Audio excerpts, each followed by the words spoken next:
Who are you? No, really, stop for a moment and ask yourself, who am I? Are you your name? That's just a sound assigned to you at birth. Are you your body? Every single cell is replaced approximately every 7 years. So which version of the body is you? Are you your thoughts? They appear and disappear constantly, arising without your permission, vanishing without your control. Are you your emotions? Fear, joy, anger, love. They come and go like weather patterns. Which emotion is the real you? Are you your memories? Neuroscience has proven that memory is reconstructed each time you recall it, changed, edited, unreliable. Are you your personality? Compare who you were at age 5 to who you are now. Completely different preferences, beliefs, behaviors. So which one is you? Here's the truth that will shatter everything you think you know. You are none of those things. You are the observer of all those things. Visual, cosmic eye-opening, seeing through the illusion. You are not a human being having spiritual experiences. You are infinite consciousness having a temporary human experience. And this isn't mysticism. This isn't religious belief. This is quantum physics, neuroscience, philosophy, ancient wisdom. All pointing to the same radical, inescapable truth. The you that you think you are doesn't exist. It's a story, a construct, an illusion created by your brain to navigate physical reality. But it's not real. Welcome. In the next 20 minutes, I'm going to present the scientific evidence and ancient wisdom that converge on one unavoidable conclusion. You are not who you think you are. You are so much more. By the end of this video, you'll understand. What neuroscience reveals about the self, it's a fabrication. The quantum observer effect, proving consciousness shapes reality. Evidence that awareness continues beyond physical death. Why materialist science cannot explain consciousness. What happens when the illusion of separate identity dissolves? How to directly experience your true nature right now. This video will challenge everything you've been taught about who you are. It may destabilize your entire sense of identity. And if you're ready for that, if you're willing to see through the greatest illusion you've ever lived, stay with me. Because once you see this, you cannot unsee it, and nothing will ever be the same. Let's start with what neuroscience has discovered about the self. Because what they've found is shocking. When researchers put people in brain scanners and ask them to think about themselves, their identity, their story, who they are, a specific network lights up. It's called the default mode network, or DMN. This network includes the medial prefrontal cortex, posterior cingulate cortex, and other regions that activate when you're not focused on external tasks. When you're daydreaming, thinking about yourself, planning, remembering, worrying. Your brain is constructing and maintaining the narrative of me, but here's the key insight. When people meditate deeply, especially practitioners with thousands of hours of practice, activity in the default mode network decreases dramatically, and they report the exact same experience. The sense of separate self dissolves. They're still aware, still conscious, but the I disappears. Neuroscientist Dr. Judson Brewer at Brown University has extensively studied this. He found that experienced meditators show consistent deactivation of the DMN. And this corresponds perfectly with their subjective reports. I vanished. Only awareness remained. So if the feeling of being a separate self can be turned off by simply quieting certain brain regions, was it ever real to begin with? Now let me tell you about split brain research. This is where things get really strange. In severe epilepsy cases, surgeons sometimes sever the corpus callosum, the bundle of nerves connecting the left and right hemispheres of the brain. This stops seizures from spreading between hemispheres, but it also creates something extraordinary. Two separate consciousnesses in one body. Neuropsychologist Dr. Michael Gazzaniga studied these patients extensively. What he discovered was mind-bending. Each hemisphere has its own perceptions, preferences, and personality. The right hand, controlled by left brain, might reach for one object, while the left hand, controlled by right brain, reaches for a completely different object. When you show an image only to the left brain, the person can name it verbally. When you show an image only to the right brain, they can't name it, but they can draw it with their left hand. You can literally ask each hemisphere separately, and they give different answers. So here's the question. Which hemisphere is the person? Which one is the real self? The answer is neither. Because if you can be divided into two separate selves with different personalities, preferences, and awareness, then you were never a unified entity to begin with. What you call I is a construction, a story your brain tells to create a sense of continuity, control, and identity. But it's not a thing, it's a process, an ongoing narrative maintained by neural activity. Developmental psychologists have shown that babies don't have a sense of separate self at first. They can't distinguish between themselves and the world. Around 18 months, they start to recognize themselves in mirrors, the beginning of self-awareness. By age 2 to 3, they start using I and me. The self is learned, constructed, developed. It's not inherent. It's not a pre-existing entity. It's a useful survival mechanism the brain creates, and it can be dismantled just as easily. Brain injuries can completely change personality. Who you are can shift instantly with trauma to specific regions. Alzheimer's disease progressively erodes the constructed self.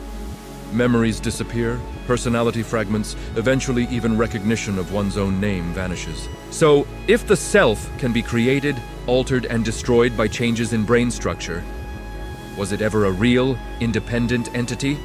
Or was it always just a process, useful but ultimately illusory? The neuroscience is clear. What you call I is not a thing. It's a verb, a process, a story continuously generated by specific brain activity. But if the self is an illusion, then what are you really? Now let's go deeper. Because quantum physics reveals something that materialist science cannot explain. Consciousness is not a product of matter. Consciousness is fundamental, and you are that consciousness. Let me explain the famous double-slit experiment. When you fire electrons, subatomic particles, through two slits toward a detection screen, something strange happens. If you don't observe which slit the electron goes through, it behaves like a wave, creating an interference pattern, as if the electron went through both slits simultaneously. But the moment you place a detector to observe which slit it goes through, the wave function collapses. The electron behaves like a particle, going through only one slit. The act of observation changes the behavior of matter. This isn't a measurement error. This isn't equipment malfunction. This is the fundamental nature of reality at the quantum level. Particles exist in a superposition of all possible states until observed. Consciousness, the act of observation, collapses the wave function into one definite state. Physicist John von Neumann and Nobel laureate Eugene Wigner took this to its logical conclusion. If observation collapses the wave function and observation requires consciousness,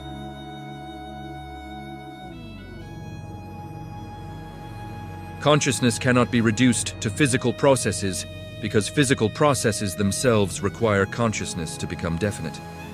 This is called the von Neumann-Wigner interpretation.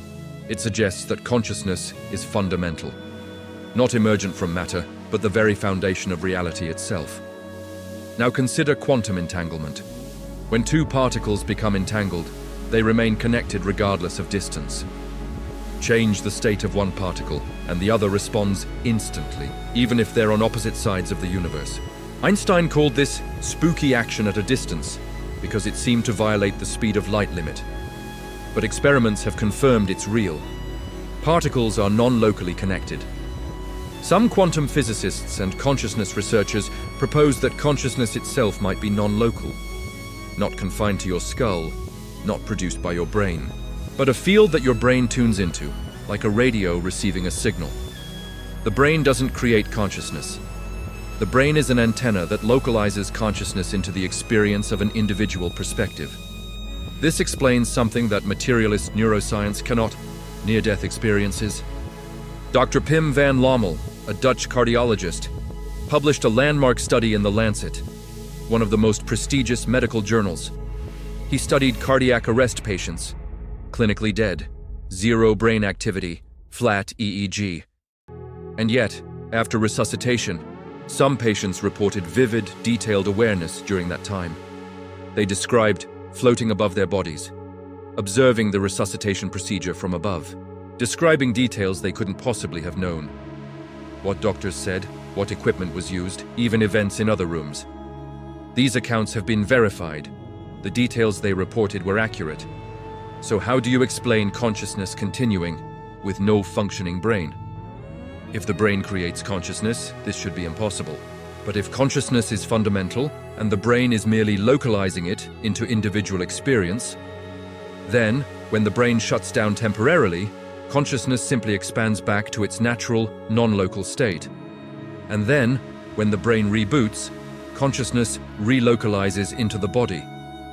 Physicist Amit Goswami, in his book The Self-Aware Universe, argues that consciousness, not matter, is the ground of all being. Matter is a possibility within consciousness, not the other way around. So here's what quantum physics is telling us. Reality is not material and then produces consciousness. Reality is consciousness, temporarily manifesting as matter through observation. And you, the real you, are not the observed. You're the observer, not the body, not the thoughts, not the emotions. You are the awareness in which all of that appears. The observer that collapses the quantum wave function. The awareness that witnesses your thoughts. The consciousness that experiences your body. That is what you are. Eternal. Infinite. Unchanging. Not born with the body, not dying with the body, pure awareness. And that changes everything. Isn't it fascinating? Everything that quantum physics is discovering, everything that neuroscience is revealing. It was all taught 5,000 years ago in the Vedic tradition. The Upanishads, these ancient wisdom texts, contain one of the most profound statements ever made. Tattvamasi. In English, that means, you are that. Notice it doesn't say, you will become that. It doesn't say you can connect to that. It says you are that. So what is that?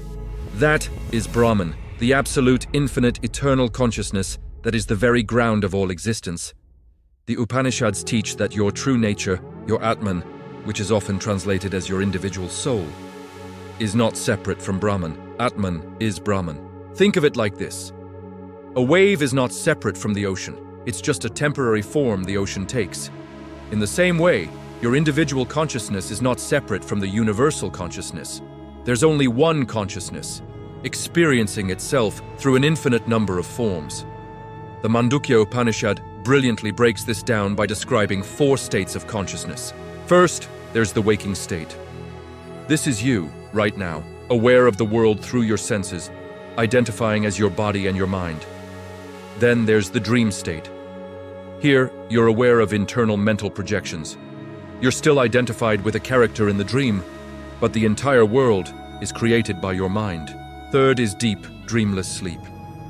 In this state, there's no awareness of your body, no thoughts, no dreams. It's a void. Yet, something witnesses even this absence. You know this because when you wake up, you say, I slept so deeply. And finally, there's Turiya, the 4th state.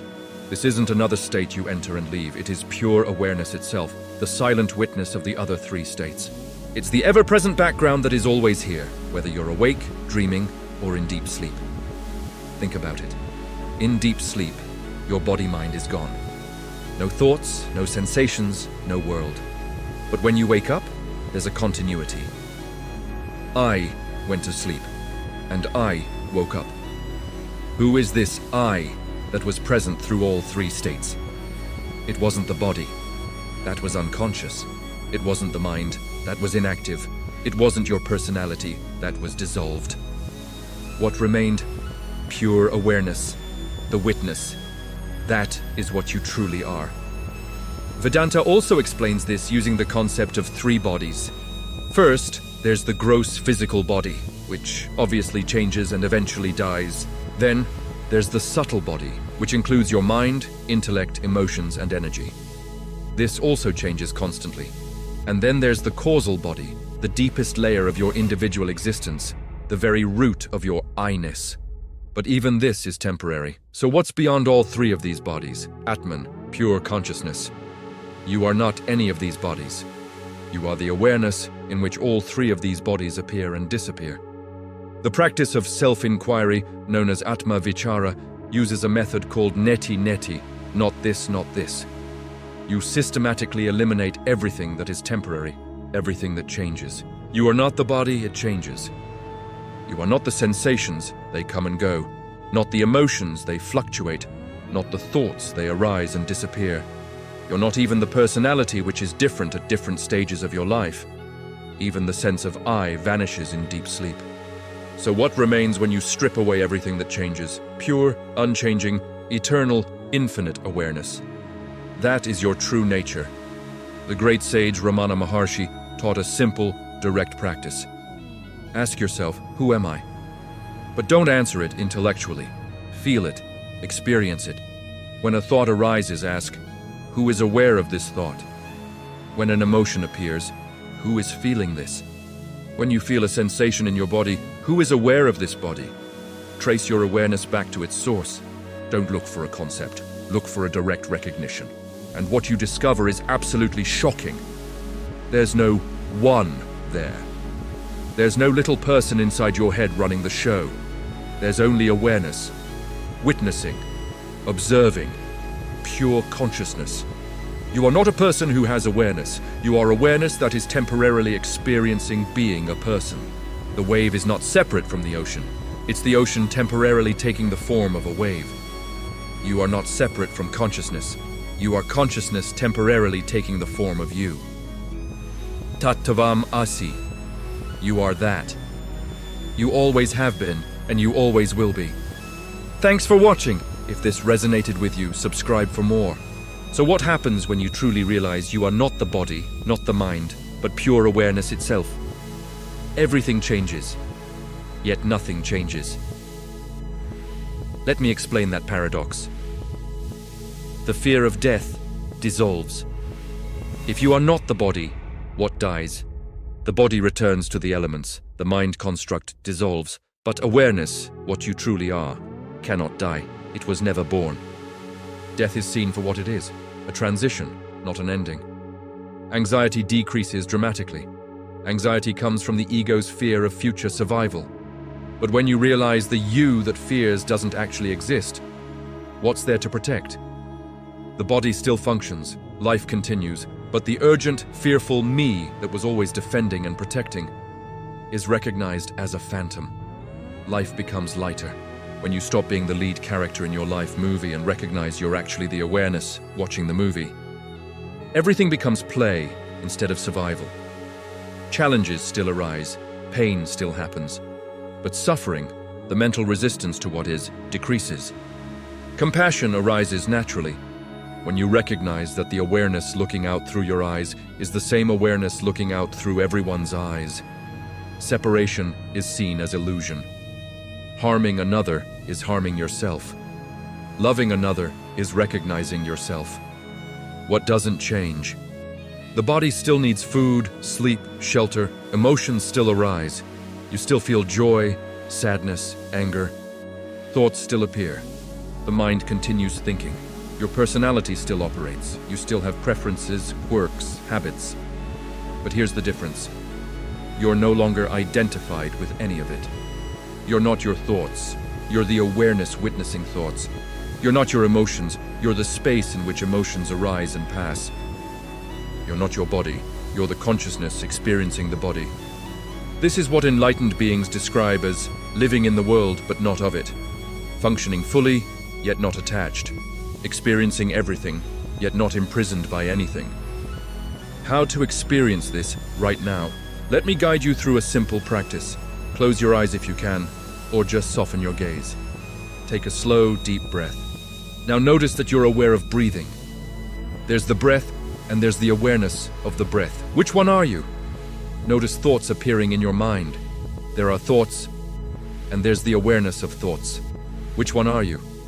Notice sensations in your body. There's the body, and there's the awareness of the body. Which one are you? Can you find the edge of awareness? Where does it begin? Where does it end? Awareness has no boundaries. It's not located in space. It's not confined to time. It's simply here. Always here. Open your eyes. What just happened? For a moment, you stepped back from being the content of experience and rested as the awareness in which experience appears. That's it. That's your true nature. Not something you achieve, not something you become. Something you already are, and simply recognize. Integrating this realization, this isn't about escaping life or becoming passive. It's about living fully, but freely, engaged, but not imprisoned. Practice throughout the day. When stress arises, who is aware of this stress? When joy appears, who is experiencing this joy? When making decisions, who is deciding?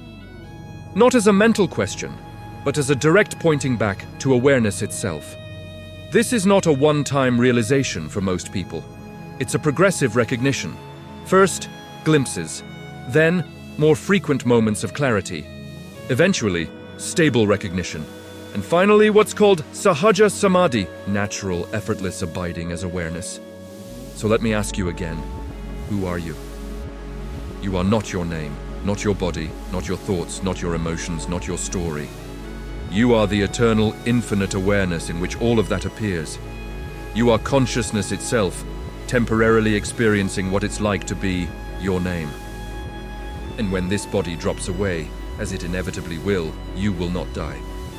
Because you were never born. Only the temporary form was born, and the temporary form will return to the elements. But awareness, your true nature, is eternal. This is the greatest secret, the hidden truth they don't teach you. Not because it's complicated, but because it's so simple, so obvious. So ever-present that you've been overlooking it your entire life. You are that which you've been seeking. You always were. You always will be. Welcome home. If this video shifted something in you, if you recognized even a glimpse of your true nature, hit that like button. Subscribe because we're going deeper into consciousness, quantum truth, and the direct path to awakening. And comment below. Have you had moments of recognizing you are not your thoughts or body? What happened? This community is exploring these questions together. Until next time, remember, you are not a human being having spiritual experiences. You are infinite consciousness having a temporary human experience. Tattvam Asi, you are that. Shift your energy, transform your reality.